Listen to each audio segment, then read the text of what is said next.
Assalamualaikum warahmatullahi wabarakatuh.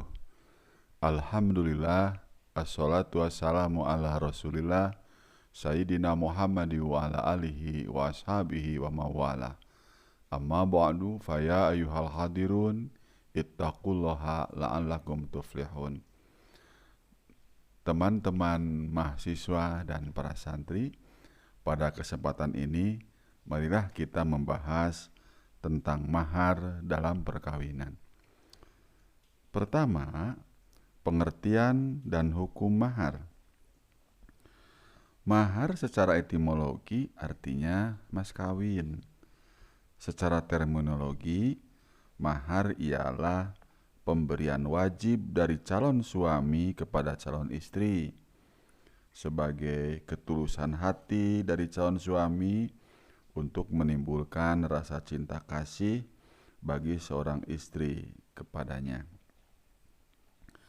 Atau dengan kata lain, suatu pemberian yang diwajibkan bagi calon suami kepada calon istrinya, baik dalam bentuk benda maupun jasa. Islam sangat memperhatikan dan menghargai kedudukan seorang wanita dengan memberikan hak kepadanya, di antaranya adalah hak untuk menerima mahar atau mas kawin. Mahar hanya diberikan oleh calon suami kepada calon istri, bukan kepada wanita yang lainnya atau siapapun walaupun sangat dekat dengannya. Orang lain tidak boleh menjamah apalagi menggunakannya, meskipun oleh suaminya sendiri, kecuali dengan ridho atau kerelaan istri. Hal ini difirmankan oleh Allah Subhanahu wa taala, wa atun nisaa saduqatihinna nihlah fa in tibna lakum an syai'im minhu nafsan fakuluhu hani'am mari'a. Berikanlah mas kawin kepada wanita yang kamu nikahi sebagai pemberian yang wajib. Tetapi apabila istri itu dengan sukarela menyerahkannya kepada kamu, makanlah pemberian itu dengan senang dan baik-baik. Teman-teman, dalam hal ini, Imam Syafi'i mengatakan bahwa mahar itu adalah sesuatu yang wajib diberikan oleh seorang laki-laki kepada perempuan untuk menguasai seluruh anggota badannya. Demikian dalam Fiqhul Muhadzabil Arba'ah. Kemudian jika istri telah menerima maharnya tanpa paksaan dan tipu muslihat, lalu ia memberikan sebagian maharnya, maka boleh diterima dan itu tidak dipersalahkan. Akan tetapi bila istri dalam memberikan maharnya karena malu atau takut, maka tidak halal menerimanya. Allah Subhanahu wa taala berfirman, wa in aradtum istibdala zaujim makana zauji wa ataitum ihdahunna qintara fala ta'khudhu minhu syai'a atakhudhunahu buhtana wa ismam mubina. Yang artinya, dan jika kamu ingin mengganti istrimu dengan istri yang lain, sedangkan kamu telah memberikan kepadanya seseorang di antara mereka harta yang banyak, maka janganlah kamu mengambil kembali darinya barang sedikit pun. Apakah kamu akan mengambilnya kembali dengan jalan tuduhan yang dusta dan dengan menanggung dosa yang nyata? Demikian firman Allah dalam surah An-Nisa ayat ke-20. Teman-teman, dalam ayat lain pun Allah Subhanahu wa taala berfirman, wa kaifa ta'khudunahu wa qad afdha ba'dukum ila ba'din wa akhadna minkum mitsaqan ghalidha. Yang artinya, bagaimana kamu akan mengambilnya kembali padahal sebagian kamu telah bergaul atau bercampur dengan yang lain sebagai suami istri, dan mereka itu, istri-istrimu maksudnya, telah mengambil dari kamu perjanjian yang kuat. Nah teman-teman, karena mahar merupakan syarat sahnya nikah, bahkan Imam Malik mengatakannya sebagai rukun nikah, maka hukum memberikannya adalah wajib. Seperti firman Allah Subhanahu wa taala yang tadi sudah disampaikan di muka. Bahkan dalam hadis Rasulullah menegaskan, An Amir ibni Rabi'ata an-namru'atan min bani Fazaroh tazawwajat ala na'laini. Faqala Rasulullah SAW, aroditu ala nafsika wa malika bina'lain. Faqalat na'am fa'ajazahu. Dari Amir bin Rabi'ah, sesungguhnya seorang perempuan dari Bani Fajaroh kawin dengan mas kawin sepasang sandal. Rasulullah SAW bertanya kepada perempuan tersebut, relakah engkau dengan mas kawin sepasang sandal? Perempuan itu menjawab, ya. Maka Rasulullah SAW meluluskannya. Nah, kemudian teman-teman, yang kedua tentang syarat-syarat mahar. Mahar yang diberikan kepada calon istri harus memenuhi syarat-syarat. Di antaranya pertama, harta atau bendanya itu berharga. Jadi tidak sah mahar dengan barang yang tidak berharga. Walaupun tidak ada ketentuan banyak atau sedikitnya mahar. Akan tetapi apabila mahar sedikit tapi berharga, maka bernilai tetap sah. Kedua, barangnya harus suci dan bisa diambil manfaat. Jadi maksudnya tidak sah gitu kalau mahar itu dengan homer misalnya, babi atau darah, karena barang itu adalah barang haram. Kemudian yang ketiga, barangnya bukan barang gasab.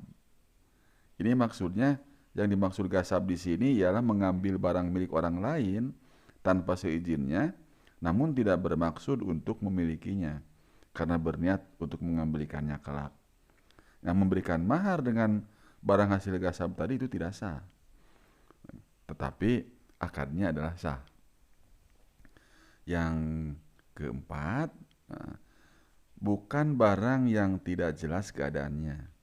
Jadi tidak sah ya kalau kita memberikan mahar dengan memberikan barang yang tidak jelas keadaannya atau tidak disebutkan jenisnya. Nah itu teman-teman tentang syarat-syarat mahar. Selanjutnya yang ketiga tentang kadar atau ukuran mahar. Mengenai besarnya mahar, ini para fuqaha telah sepakat bahwa mahar itu tidak ada batas tertinggi. Tidak ada batas tertinggi. Tapi mereka berselisih mengenai batas terendahnya.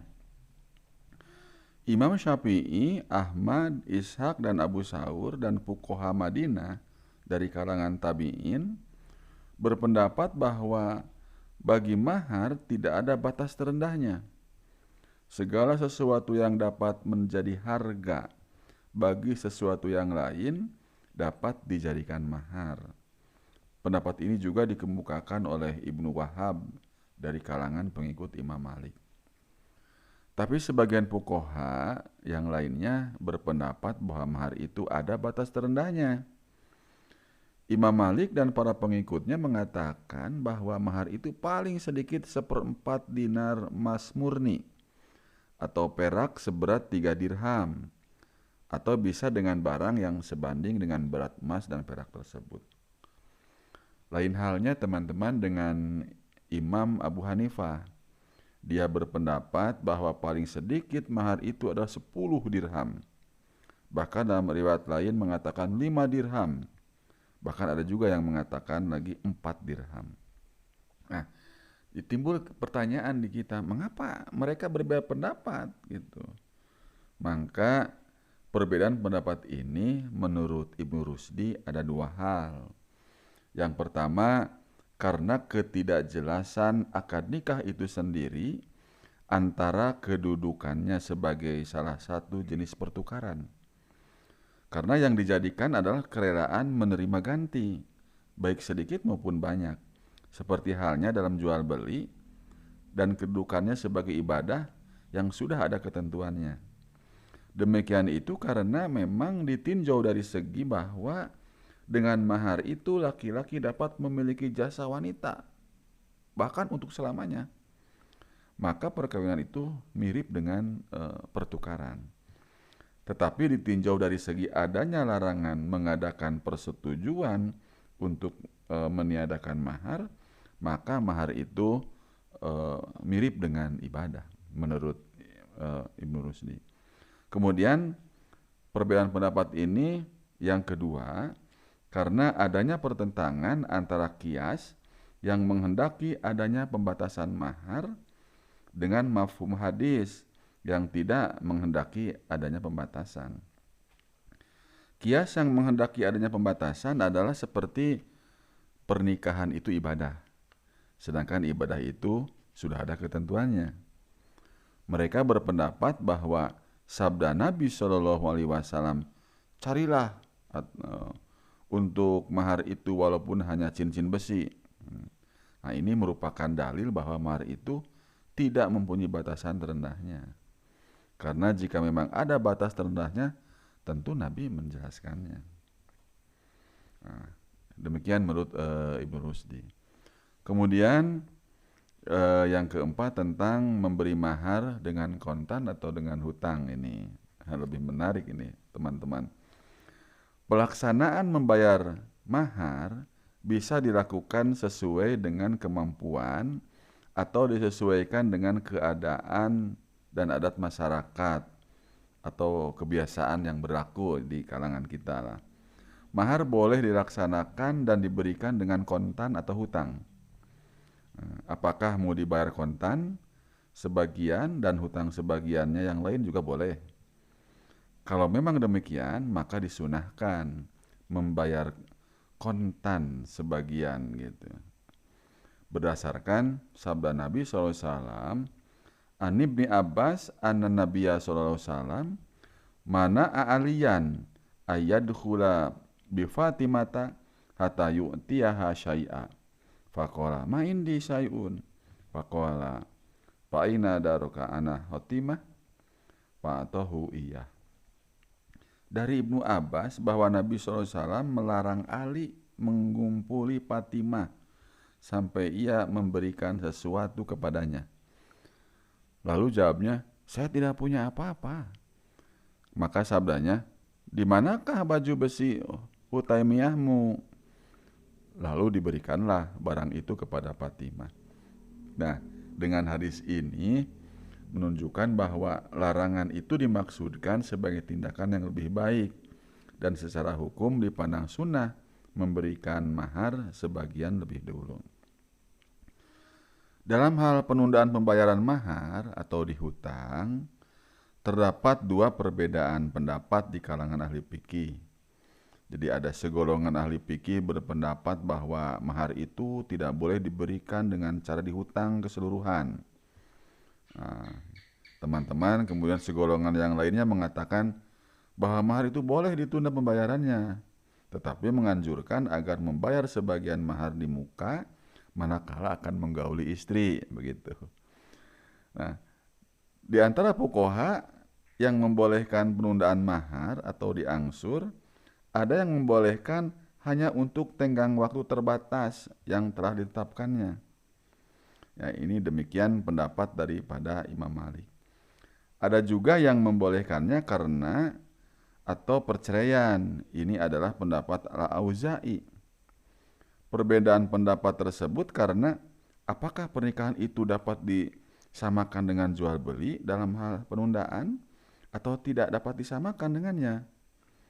Bagi fuqaha yang mengatakan bahwa disamakan dengan jual beli, mereka berpendapat bahwa penundaan itu tidak boleh sampai terjadinya kematian atau perceraian.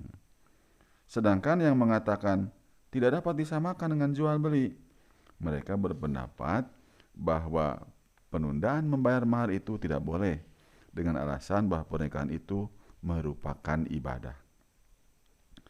Nah, kemudian teman-teman tentang macam-macam mahar. Ulama fikih sepakat bahwa mahar itu ada dua macam, yaitu mahar musamma dan mahar misil atau sepadan. Apa yang dimaksud dengan mahar musamma atau mahar misil ini? Baik, kita lanjutkan. Yang dimaksud dengan mahar musamma yaitu mahar yang sudah disebut atau dijanjikan kadar dan besarnya ketika akad nikah, atau mahar yang dinyatakan kadarnya pada waktu akad nikah begitu. Nah, ulama fikih sepakat bahwa dalam pelaksanaannya mahar musamah harus diberikan secara penuh apabila pertama telah bercampur atau bersenggama. Tentang hal ini Allah Subhanahu wa taala berfirman, "Wa in aradtum istibdala zaujim makana zauji wa ataitum ihdahunna qintara fala ta'khudhu minhu syai'a." Dan jika kamu ingin mengganti istrimu dengan istri yang lain, sedangkan kamu telah memberikan kepadanya seorang di antara mereka harta yang banyak, maka kamu jangan mengambil kembali darinya barang sedikit pun. Nah, kemudian yang kedua, salah satu dari suami istri meninggal. Nah, demikian itu pendapat ijma. Mahar musamma juga wajib dibayar seluruhnya apabila suami telah bercampur dengan istri dan ternyata nikahnya rusak dengan sebab-sebab tertentu, seperti ternyata istrinya mahram sendiri, atau dikira perawan ternyata janda, atau hamil dari bekas suami lama, begitu. Akan tetapi kalau istri dicerai sebelum bercampur, hanya wajib dibayar setengahnya berdasarkan firman Allah Subhanahu wa taala, "Wa in talaqtumuhunna min qabli an tamassuhunna wa qad faradtum lahunna faridatan fanisfu ma faradtum." Yang artinya, jika kamu menceraikan istri-istrimu sebelum bercampur dengan mereka, padahal sesungguhnya kamu sudah menentukan maharnya, maka bayarlah 1/2 dari mahar yang telah kamu tentukan itu. Nah, kemudian yang kedua tentang mahar misil atau sepadan. Mahar misil yaitu mahar yang tidak disebut besar kadarnya pada saat sebelum ataupun ketika terjadi pernikahan, atau mahar yang diukur sepadan dengan mahar yang pernah diterima oleh keluarga terdekat, agak jauh dari tetangga sekitarnya, dengan mengingat status sosial, kecantikan, dan sebagainya. Bila terjadi demikian, mahar itu tidak disebut besar kadarnya pada saat sebelum atau ketika terjadi pernikahan, maka mahar itu mengikuti maharnya saudara perempuan pengantin wanita. Misalnya bibinya, budenya, anak perempuan bibi atau bude. Nah, apabila tidak ada, maka misil itu beralih dengan ukuran wanita lain yang sederajat dengan dia. Mahar misil juga terjadi dalam keadaan sebagai berikut. Pertama, teman-teman, apabila tidak disebutkan kadar mahar dan besarnya ketika berlangsung akad nikah, kemudian suami telah bercampur dengan istri atau meninggal sebelum bercampur. Yang kedua, jika mahar musamma belum dibayar sedangkan suami telah bercampur dengan istri dan ternyata nikahnya tidak sah. Nah, itu teman-teman mahar misil yang juga terjadi dalam keadaan tersebut, dua keadaan itu. Nikah yang tidak disebutkan dan tidak ditetapkan maharnya disebut nikah tafwid. Hal ini menurut jumhur ulama dibolehkan. Firman Allah Subhanahu wa taala, "La junaha 'alaikum in talaqtumun nisaa ma lam tamassuhunna aw tafridu lahunna faridah." Tidak ada sesuatu pun mahar atas kamu jika kamu menceraikan istri-istrimu sebelum kamu bercampur dengan mereka dan sebelum menentukan maharnya. Nah, ayat ini menunjukkan bahwa seorang suami boleh menceraikan istrinya sebelum digauli dan belum juga ditetapkan jumlah mahar tertentu kepada istrinya itu. Dalam hal ini, maka istri berhak menerima mahar misil. Beberapa masalah yang berkaitan dengan mahar juga disebutkan dalam kompilasi hukum Islam, yaitu pasal 35, pasal 36, pasal 37 dan 38. Baik, saya sebutkan ya, kompilasi hukum Islamnya. Pada pasal 35 ayat 1, suami yang mentalak istrinya qabla dukhul wajib membayar setengah mahar yang telah ditentukan dalam akad nikah. Ayat 2, apabila suami meninggal dunia qabla dukhul, seluruh mahar yang ditetapkan menjadi hak penuh istrinya. 3, apabila perceraian terjadi qabla dukhul tetapi besarnya mahar belum ditetapkan, maka suami wajib membayar mahar misil.